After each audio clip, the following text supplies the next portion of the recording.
तन्मयालब्धं श्रुताब्दैरवगाहना भक्तिर्भागवतीर्बीजं परमानंद संपदा। 3000 साल पहले की बात है। ग्रीस में, एथेंस में सुकरात की मौत हो गई। मौत का मृत्यु दंड जाहिर हुआ। सोक्रेटिस को मृत्यु दंड दिया है। हालांकि सोक्रेटिस का जीवन में कोई गुनाह नहीं था, अपराध नहीं था, लेकिन अपराधी लोगों ने मिलकर निर्दोष को सजा कर दिया। चाणक्य कहता है कि जिस देश में राजा का विरोध तमाम विपक्ष करता हो तो समझना कि वो राजा सच्चा है। सब विपक्ष मिलकर राजा का विरोध करते हैं तो वो राजा सन्मार्ग के ऊपर चलता होगा, प्रजा का हित के लिए बैठा होगा, और इसलिए लोग उनका विरोध करते हैं क्योंकि विपक्षों को अपना स्वार्थ फुलफिल नहीं होता है। ठीक वैसा सोक्रेटिस के जीवन में बना। और सोक्रेटिस एक ही काम कर रहा था, लोगों को सुना रहा था। बहुत कठिन बात है। सत्य का अमल की तो बात बहुत दूर है, सत्य को सुनना भी कठिन है। सुनना भी, क्योंकि हम सब झूठ में ही जीते हैं। और मैं ऐसा कहूं कि झूठ है, ये गलत है, ये छोड़ो, सुनने के लिए हम तैयार नहीं है। लेकिन आप लोगों की एक पात्रता का विकास हुआ है। हाँ, जैन शास्त्रकारों कहते हैं कब आप ये सत्य को सुन सकते हो, जब आपकी पात्रता का विकास हुआ हो। हाँ, पात्रता का विकास। दो प्रकार के मरीज होते हैं, एक दिमाग का मरीज और एक शरीर का मरीज। शरीर की बीमारी होती है ना, वो खुद डॉक्टर के पास चला जाता है, लेकिन दिमाग का बीमार होता है ना, वो डॉक्टर के पास उसको लेके जाना पड़ता है। वो मानता नहीं है कि मैं बीमार हूं, वो तो ऐसा ही मानता है कि मैं स्वस्थ हूं। दुनिया बीमार है इसलिए मुझे बीमार समझती है, मैं तो स्वस्थ हूं, मुझे कुछ नहीं हुआ है। इसलिए दिमाग का बीमार को लेके जाना पड़ता है और शरीर का बीमार अपने आप आता है। आपका नंबर, मरीज तो हो ही, इसलिए ऐसा मत समझना कि हम लोग सब स्वस्थ है, मरीज तो हो ही। कोई लेकर आता है, अपने आप आते हो। हाँ? शरीर से आते हो, मन की बात कर रहा हूं। तन से तो अपने आप ही आना पड़ता है, उठा के तो लेके नहीं आएगा। इसलिए शरीर से आप अपने आप आए हो, लेकिन मुझे ये जानना है मन से आप आते हो या मात्र तन से आते हो।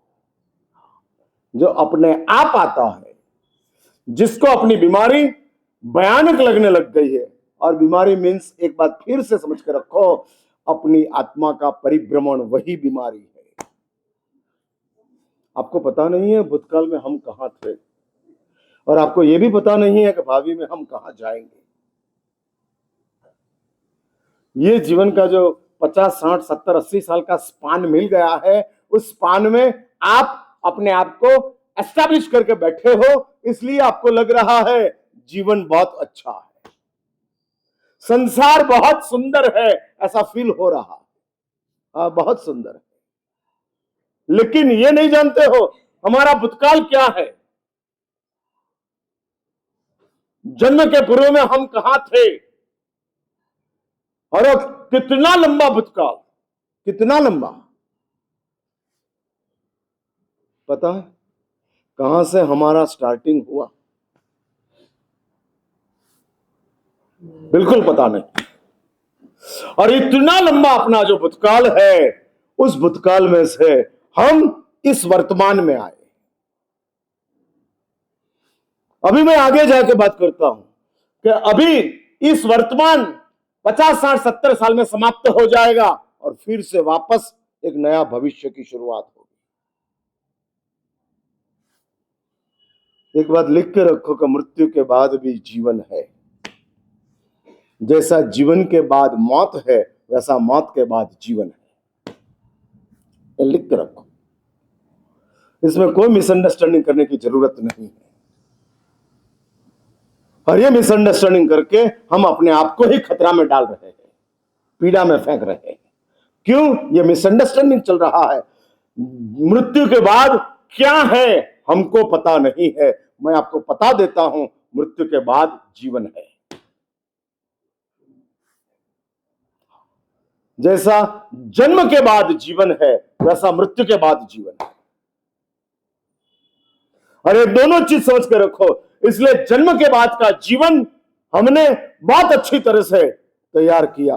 आप लोग धार्मिक भी हो और आप लोग सुखी भी हो, धर्मी भी हो और सुखी भी हो। अभी मेरा तीसरा सवाल है, पापी हो या नहीं हो? धर्मी हो इसलिए तो व्याख्यान में आए हो, बराबर ना? हकीकत में व्याख्यान नास्तिकों के लिए है, आते आस्तिकों ही। हाँ हाँ हाँ, हम गलत ठिकाने सही चीज दे रहे हैं। हाँ, ठिकाना गलत है, देते सही है, ऐसा जरूर नहीं है। सच बोलो, ये मेरी बात सुनने की आपको कोई आवश्यकता है? हाँ, क्या आवश्यकता? हाँ, पर फायदा क्या? उसका फायदा क्या? कैद में रहकर जो जेल में रहता है और वो मुक्ति को देखता है, हाँ, रहा है जेल में और देखता है मुक्ति को, तो आनंद आएगा कि दुख होगा? हाँ, अगले जन्म में अगले जन्म का पता ही नहीं है, डोंट नो। और अगले जन्म का पता हो तो आपकी पूरी लाइफस्टाइल बिल्कुल चेंज हो। सच बोलो, कल होने वाली है इसलिए आप कम खाते हो कि कल नहीं होने वाली है इसलिए ज्यादा खाते हो? मेरा सवाल समझ में आया ना? कल होने वाली है इसलिए आप कम खाते हो या कल नहीं होने वाली है इसलिए आप ज्यादा खाते हो?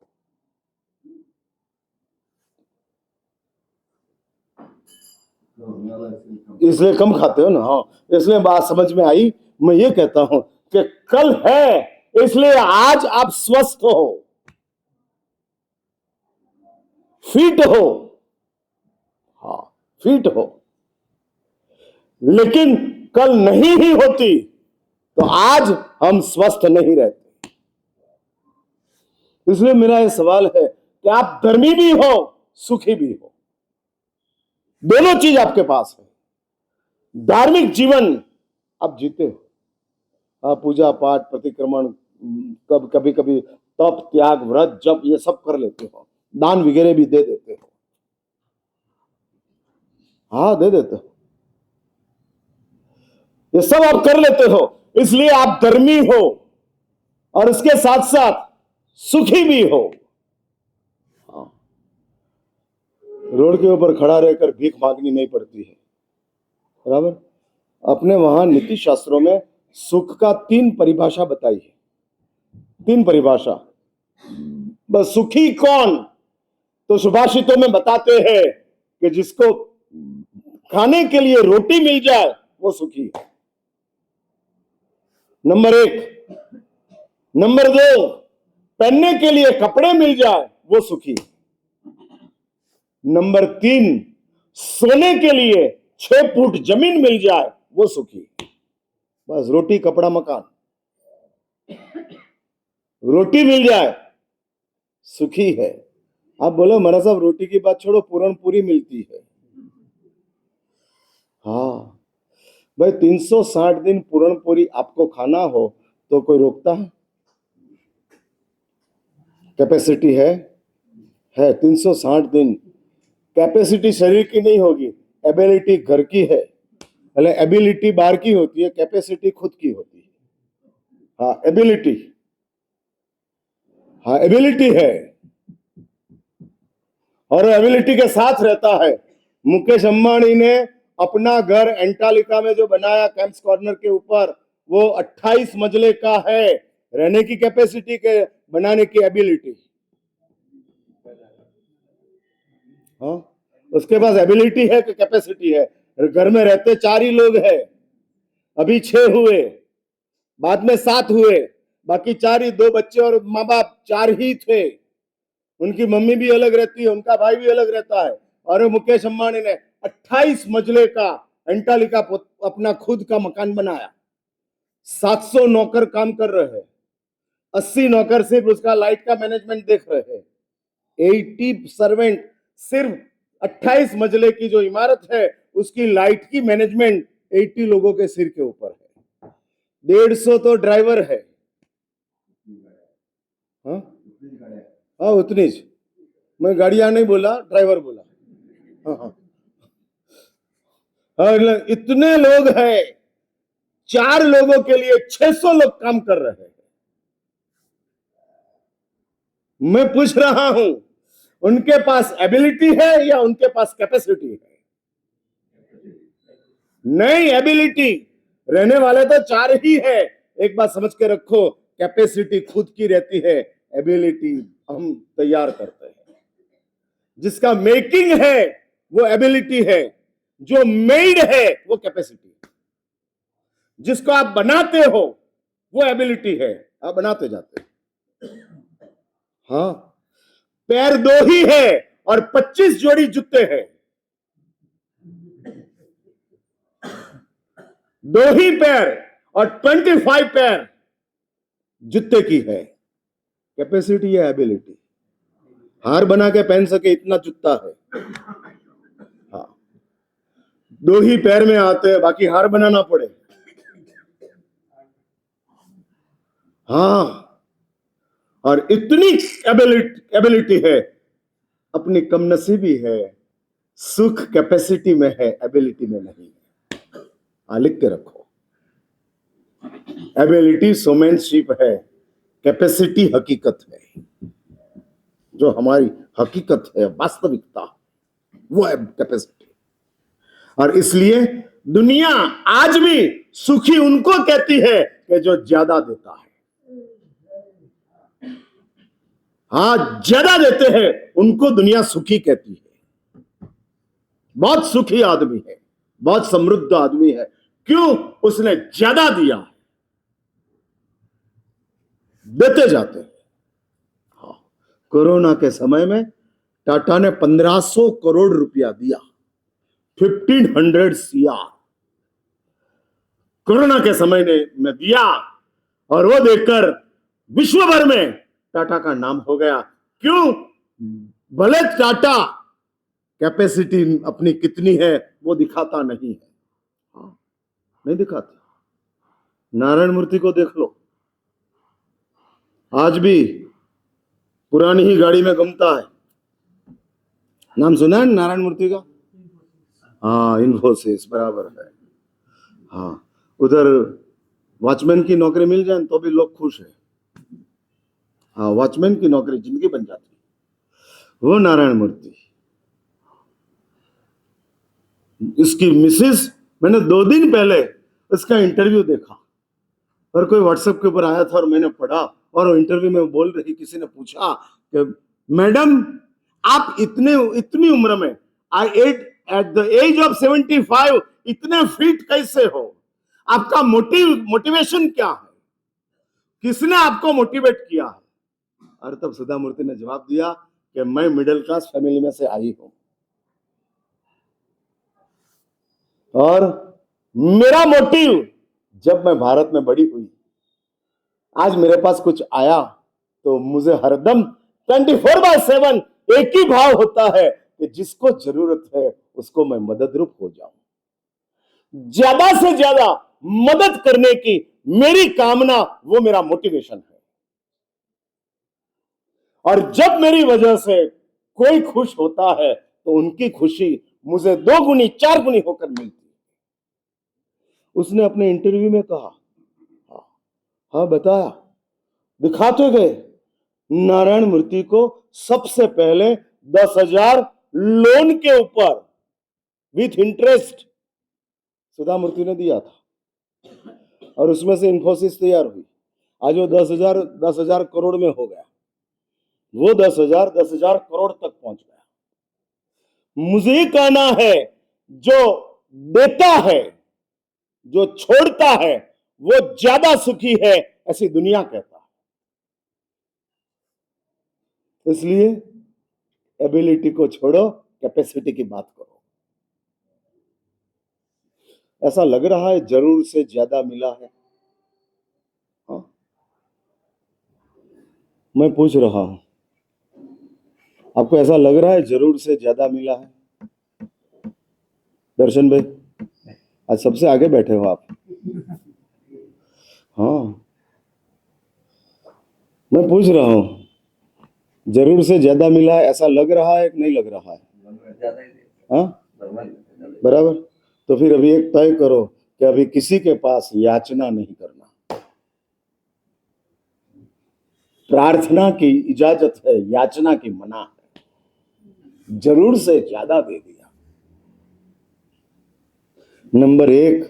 नंबर 2, लायकात से ज्यादा मिल गया। जरूर से ज्यादा मिला, लायकात से ज्यादा मिला। आप समझ रहे हो कि आपकी एक लायकात थी, इसलिए कोई स्त्री आपके साथ शादी किया? सच बोलो, पति पुण्य से बने हो कि पात्रता से बने हो? किसी के पति आप बने पुण्य से या पात्रता से?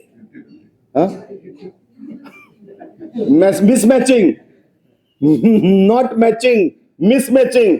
90-10 बोलो तो बराबर है। हाँ, 90-10, 90% पुण्य, 10% पात्रता। इंसान का शरीर मिला है, माँ बाप का नाम मिला है, हाँ, थोड़ा बहुत पढ़ा लिखा हूं, और इसकी वजह से किसी ने मेरा हाथ थाम लिया है, इसलिए 10% पात्रता, 90% पुण्य। हाँ, 90% मीन्स लायकात से ज्यादा मिला है। दो चीज है, जरूरत से ज्यादा मिला, लायकात से ज्यादा मिला। और ये चीज अपने पास आई, मुझे ये बताना है, जब हम अपनी कैपेसिटी को देखते हैं, तब हम अपने आप को बहुत अच्छी तरह से एस्टैब्लिश कर सकते हैं। और मैं वो सोक्रेटिस की बात बता रहा था, मृत्युदंड डिक्लेयर हो गया। अभी ज्यूरी जो बैठी है, वो ज्यूरी डेट तय कर रही है, और उधर उस समय ऐसा रिवाज चल रहा था कि कोर्ट जैसी मृत्युदंड की सजा डिक्लेयर करे, उसके साथ तुरंत ही दूसरे दिन वो फांसी के ऊपर चढ़ा देते। लेकिन ग्रीस में एक उन देश से दूर छोटा एक टापू था, और उस टापू के ऊपर एक जहाज को ग्रीस में साल में एक बार भेजते थे। उधर कोई उनके देव थे, और देव की पूजा के लिए जहाज गया था, और जब तक जहाज जाने के बाद वापस नहीं लौटता है, तब तक अपराधी को फांसी नहीं दी जाती थी। वो उसका परंपरा था। और ये बात सोक्रेटिस का बहुत नजदीक का शिष्य क्रीटो, वो क्रीटो को पता लगा, और जहाज को आने में टाइम लगने वाला है। ऐसे करते करते करते क्रीटो को यह पता लग गया कि अभी कल शाम तक एथेंस के दरिया किनारे के ऊपर जहाज आ जाएगा। 24 घंटा अपने पास है, और उसने जेल के संतरियों को, जेल के लोगों को, सबको पैसा देकर फोड़ दिया, और उन लोगों को एक ही बात बताया कि मैं शाम होने के साथ, अंधेरा होने के साथ, मैं ये सोक्रेटिस को जेल में से भगा कर लेके जा रहा हूं, आपको कुछ बोलना नहीं। और उसने सागर के ऊपर एक जहाज रेडी रखा, बैठकर दोनों देश छोड़कर भाग जाए। और अंधेरा हुआ, 9-10 बज गया, क्रीटो उधर पहुंचता है। जेल में सोक्रेटिस तो आराम से सोया है, जिसको मौत की सजा सुनने को मिली है, वो आराम से सोया है। वो भी पता लग गया है 24 घंटे में जहाज आने वाला है और शायद परसों मेरी फांसी हो जाएगी। मस्ती से सोया है। उसमें लिखा है कि क्रीटो सोया हुआ सोक्रेटिस को देख रहा है। ये कैसा इंसान है जिसके सिर के ऊपर मौत डिक्लेयर हो गई है, वो इतनी मस्ती से सोया है और उसको देख रहा 5 मिनट तक। फिर उसको लगा समय कम है, उसको टटोल कर जगाया। चलो सोक्रेटिस। और सोक्रेटिस स्तब्ध हो जाते, अभी जेल में तू कैसे? वो सब मैंने व्यवस्था की है, लेकिन किसने तुझे आने दिया? मैं आ गया। लेकिन मुझे कहां ले जा रहा है? हम दोनों भाग रहे हैं।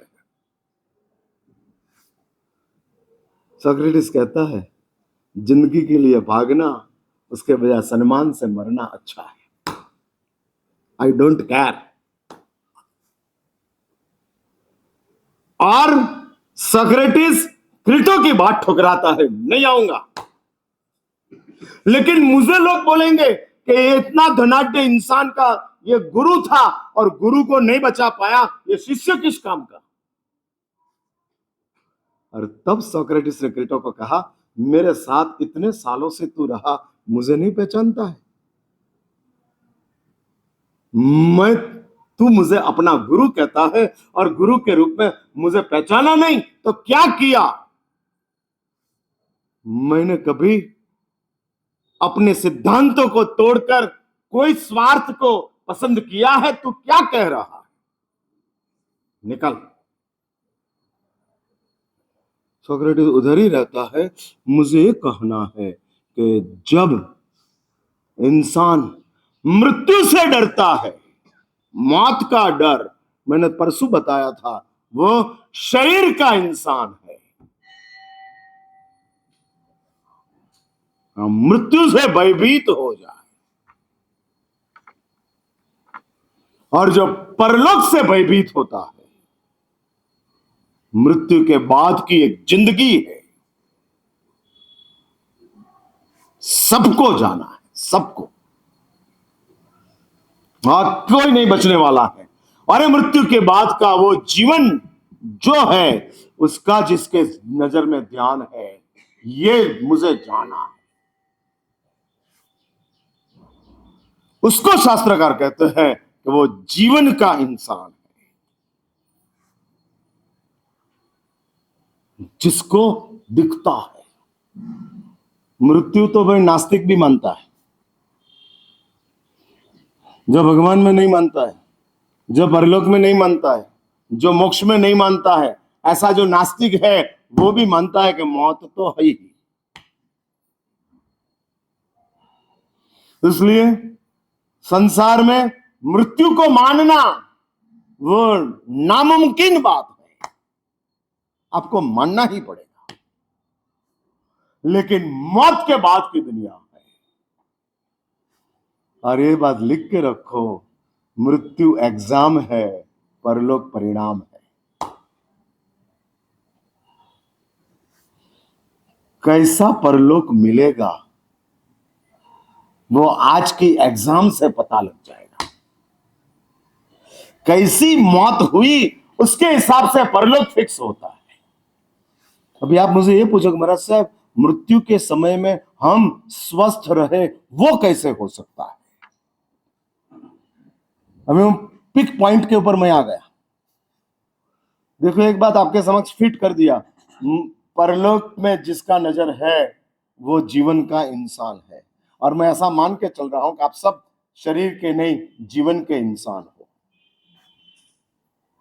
जन्म से मृत्यु तक की चिंता आपको है, ऐसा मैं नहीं मानता हूं। मृत्यु के बाद का जीवन की आपको ज्यादा केयर है, हाँ ज्यादा केयर है।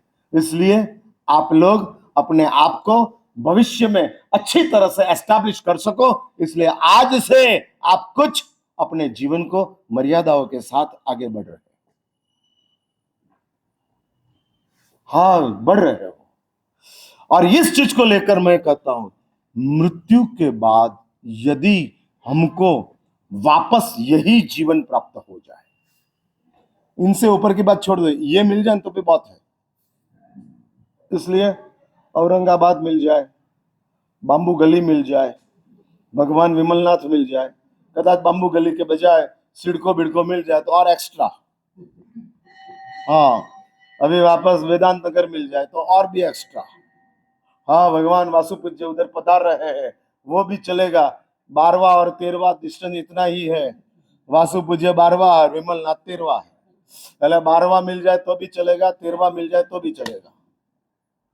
हाँ, उसके हिसाब से ये आपकी भावना हो, इसलिए उनसे ऊपर की बात छोड़ो। महाविद्य क्षेत्र अभी अपने बहस की बात नहीं है, भूल जाओ। भगवान सिमंदर मिल जाए, नहीं, औकात से ज्यादा मांग लेते हैं, और औकात से ज्यादा मांगना वो अपनी सज्जनता नहीं। इसलिए औरंगाबाद बराबर है, और यही मिल जाए, और इसमें भी जैन परिवार मिल जाए। हाँ, जैन परिवार, संस्कार से जैन, जन्म से जैन नहीं, संस्कार से जैन। हाँ, संस्कार से, जिसके पास अपना एक संस्कार की मूड़ी आई है, और संस्कार को जिसने अपने आप में एस्टैब्लिश किया है, ऐसा संस्कार से जैन। और मैं संस्कार के जैन उसको कहता हूं कि जिसके घर में रात्रि भोजन न हो, जिसके घर में जमीकन आता न हो, और जिसके घर में भगवान की पूजा कंपलसरी हो, वो संस्कार का जैन है। ये 3 पैरामीटर है। 50 पैरामीटर बोल सकता हूं संस्कार के जैन के लिए, बाकी के 47 मैंने रिमूव कर दिया और 3 एस्टैब्लिश किया। हाँ, फोन की मेमोरी कम है तो अब एप्लीकेशन डाउनलोड कम करना। हाँ, आप क्या ज्यादा कोई कैपेसिटी है नहीं, इसलिए 3 चीज को, जिसके घर में रात्रि भोजन ना हो, परिवार में, जिसके परिवार में जमीकंद ना हो, और परमात्मा की पूजा प्रत्येक व्यक्ति करता हो, ये 3 जैनत्व के संस्कार है। बस आ गया, सब आ गया। और इतना मिल जाए, मृत्यु के बाद इतनी चीज हमको प्राप्त हो जाए, जैन परिवार मिल जाए, इंसान का घर मिल जाए, इंसान का जीवन मिल जाए, और ये जगह मिल जाए, बहुत हो गया।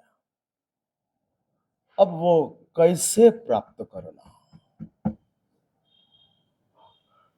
टोल प्लाजा पर आपको पता है, एक बार जाना हो तो इतना टैक्स देने का, और जाके वापस आ जाना हो तो उसके हिसाब से।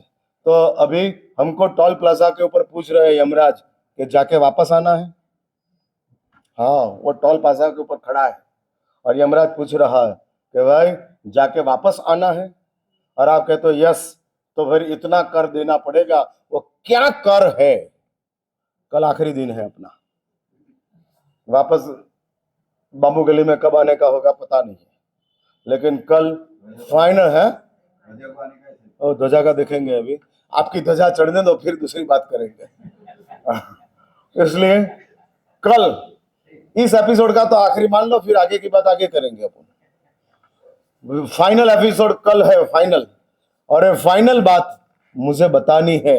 आप, यदि आप मानते हो कि मृत्यु के बाद परलोक है, और परलोक में मुझे कम से कम लेस इस जगह के ऊपर तो आना ही है।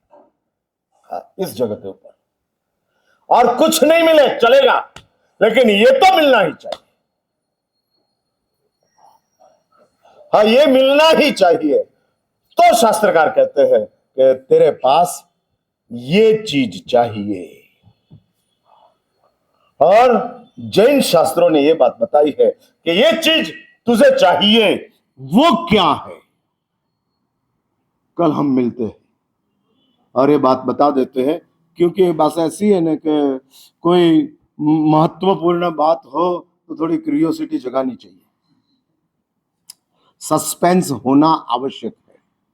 और सस्पेंस होते हैं तो दूसरे दिन अनुपमा देखने का मन होता है। हाँ, हाँ। नहीं तो सस्पेंस ना हो तो अनुपमा ऐसे ही चला जाता है। इसलिए 500 एपिसोड से अनुपमा चल रहा है और सब देख रहे हैं। हाँ, सब देख रहे हैं। तो ये अपना 5 दिन का लास्ट एपिसोड अनुपमा का कल अपन इधर खोलेंगे। क्या बात है वो बात लूंगा। आज मैं इधर ही रुकता हूँ। इधर में छावे।